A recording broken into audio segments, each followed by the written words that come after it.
Imagine standing in the marble halls of the Palatine Palace.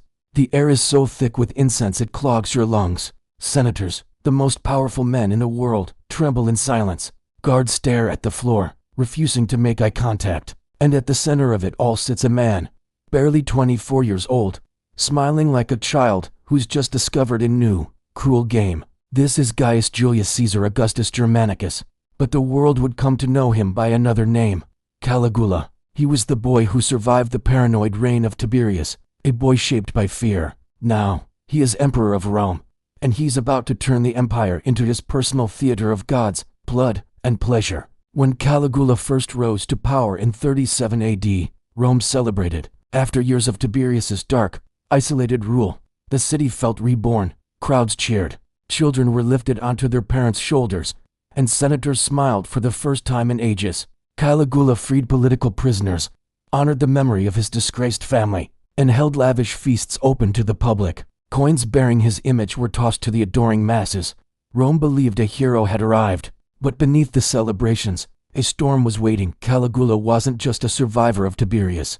He was a creation of Tiberius, and soon, the cracks would reveal the monster beneath. Months into his reign, Caligula fell gravely ill. For weeks, he drifted between life and death. The empire prayed, making sacrifices in the streets. And then something changed. When Caligula opened his eyes again, they were not the eyes of the emperor they once knew. They burned with a strange, dangerous fire. Servants whispered that he spoke to invisible figures in his chambers. Guards said he held conversations with the gods and waited for their replies.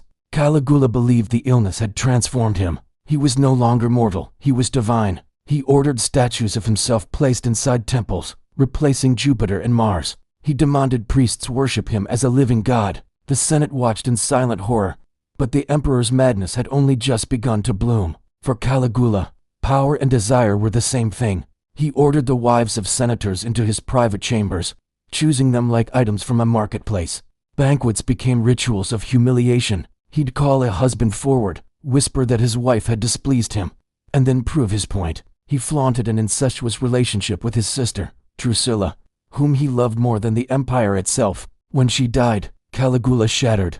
He declared her a goddess and forced the empire to mourn her as one, whispering to her jewelry as if she still wore it. He was a god. And a god does not fear judgment. Rome's famous games became Caligula's private fantasies. He forced noble women into the arena to fight for his amusement. He summoned gladiators to duel at his feet, laughing with childlike delight as their blood spilled onto the marble. Executions were no longer swift, they were personal. He watched senators being beaten, humiliated, and then killed slowly, their screams echoing through the palace. He didn't just want them dead, he wanted their souls broken. And then there was Incitatus, his horse. Caligula fed the animal oats mixed with gold flakes, housed him in a marble stable, and dressed him in purple robes. He held feasts in the horse's honor, whispering secrets into its ear that no human was allowed to hear. He even planned to make his horse a consul. The message was clear. To Caligula, men were worthless, but the symbols of his desires were divine.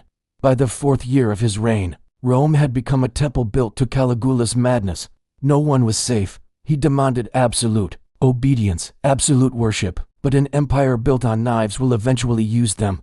And in the shadows, those knives were beginning to rise. After the storm of Caligula, another monster was waiting in the wings. An artist, a dreamer, a man who would burn the city just to write a poem about the flames. His name was Nero, and his story begins in part 3. Thanks for watching. If you want to dive deeper into the madness of ancient Rome, make sure to subscribe and hit that notification bell.